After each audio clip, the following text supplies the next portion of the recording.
Né? Cristo, sabe, se o Senhor não é suficiente para nós, o que vai ser então? Responde para mim, não é verdade?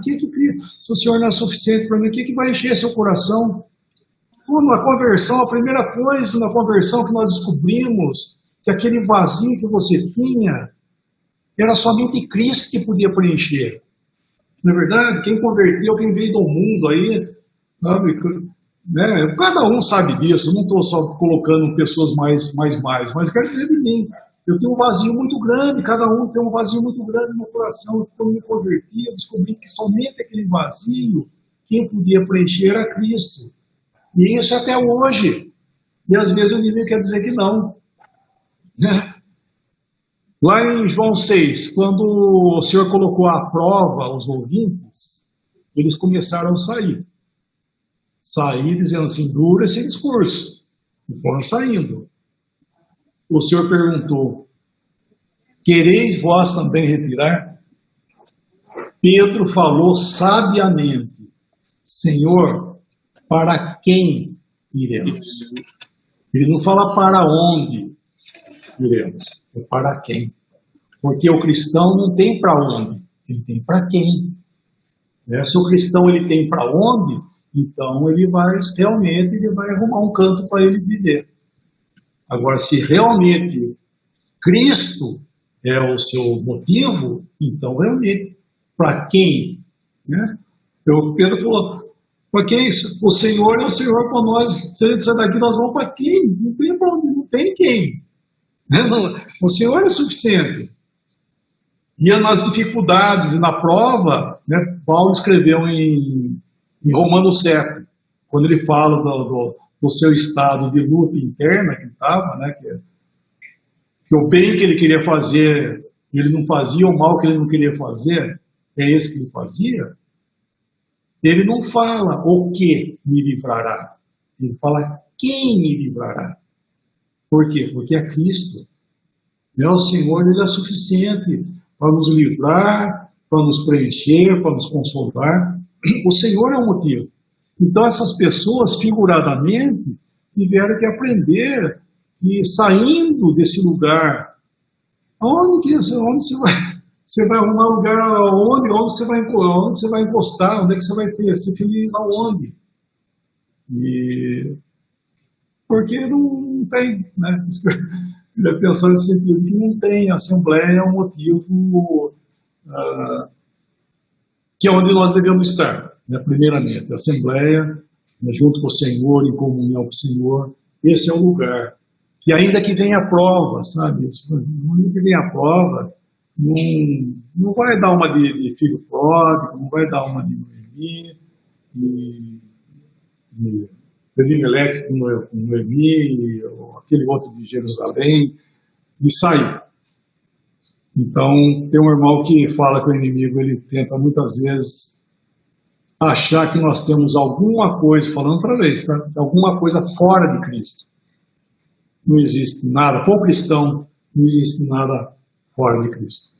Então, nós vemos que o Senhor está trabalhando, sabe? Vai pensar você que por mais malvado que a pessoa seja para você, o Senhor, sabe, o Senhor está trabalhando, não existe,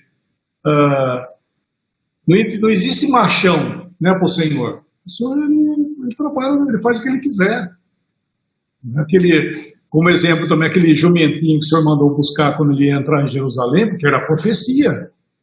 Havia uma profecia que o rei ia entrar montado no jumentinho, filho de uma jumenta.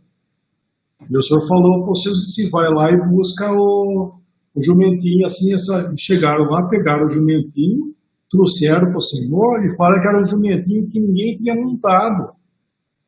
E o Senhor jogaram as vestes em cima dele, o Senhor montou e entrou em Jerusalém. Eu fico pensando, puxa vida, pega o jumentinho, vai lá montar nele, se vai ver se você consegue. Na verdade, um jumentinho que ninguém nunca montou, vai montar lá para você ver se você consegue. Isso não é um terror.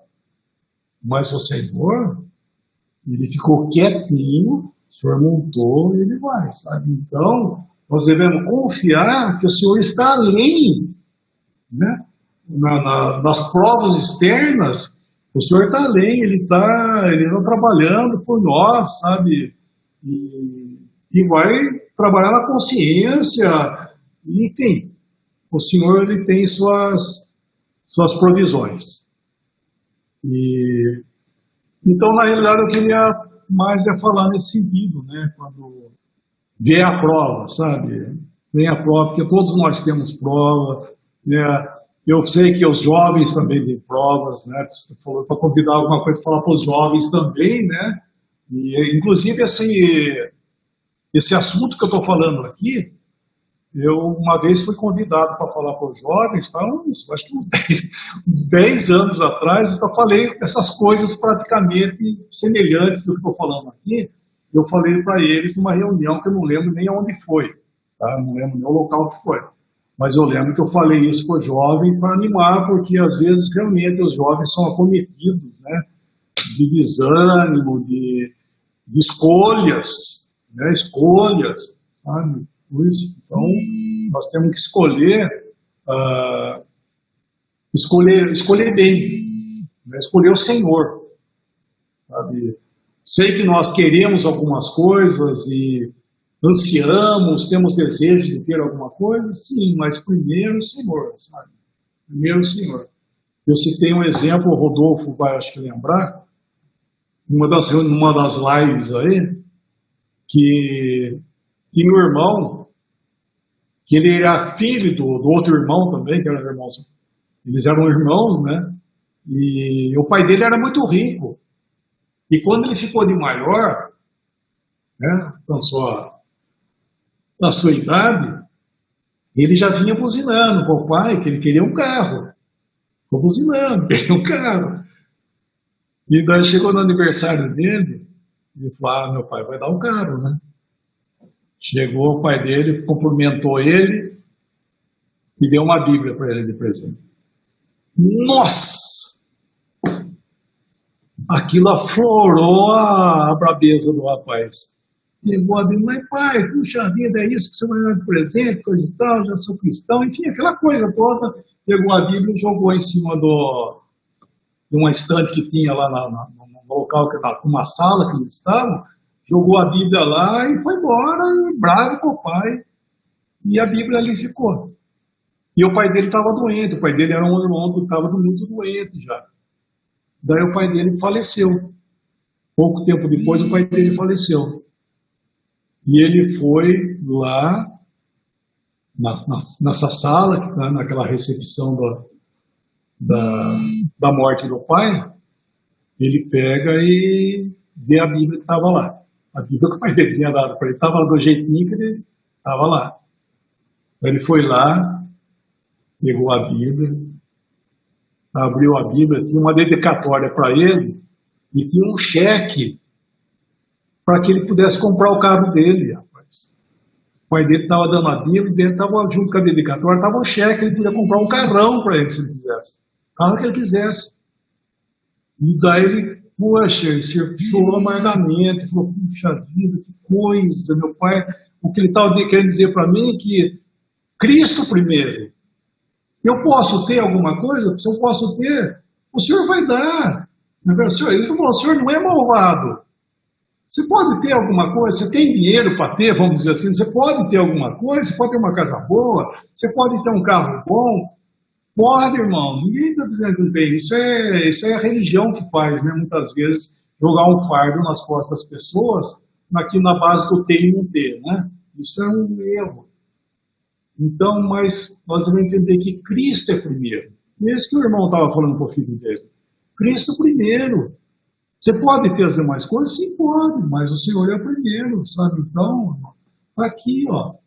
Agora, se o Senhor quer abençoar você e etc e tal, na misericórdia, né, em conceder a você muitas coisas, ele vai fazer, sabe? Espera nele, né? Verdade? Abre aí, para depois você ficar reclamando, né? Que aconteceu com ele, ficou reclamando antes de abrir a Bíblia. Se ele tivesse aberto a Bíblia, ele ia falar, puxa vida, que maravilha, né?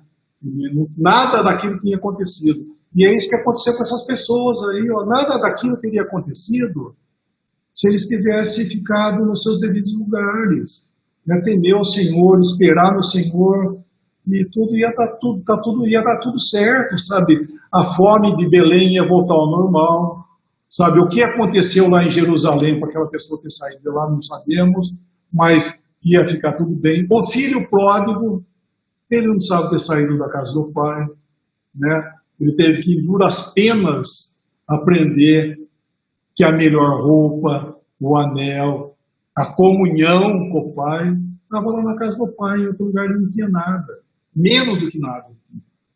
Então, esse é o ponto, né, que nós devemos, quando você tiver, né, quando você tiver, eu digo você, porque quando você estiver desanimado, sabe, fala para o Senhor, sabe?